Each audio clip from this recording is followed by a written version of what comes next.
ઘૂંટણના પાછળના ભાગમાં દેખાતી બ્લુ કે ગ્રીન લાઇન્સ એ ખાલી નસો નથી, પણ એ વેરિકોઝ વેન્સ છે. તો હવે જાણીએ કે વેરિકોઝ વેન્સ શું છે અને કેમ થાય છે. તો જ્યારે તમારી નસોના વાલ્વ નબળા પડી જાય છે ત્યારે ત્યાં તમારો બ્લડ ફ્લો અટકી જાય છે. એટલા માટે એ નસો તમારી બ્લુ અથવા તો ગ્રીન્સ દેખાય છે, કારણ કે ત્યાં બ્લડ એકઠું થાય છે.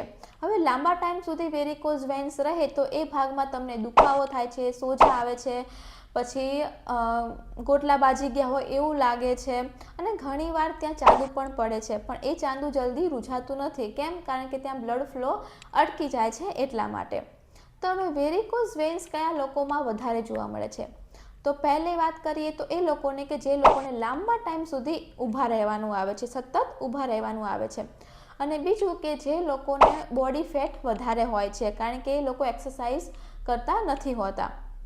તો હવે ઘરગથ્થુ ઇલાજમાં તમે શું કરી શકો છો? તો એના માટે તમારે ઉપરથી અને નીચેના ભાગમાં રેગ્યુલર મસાજ કરવાની છે, અને હા, એને પછી ગરમ પાણીથી શેક પણ આપવાનો છે.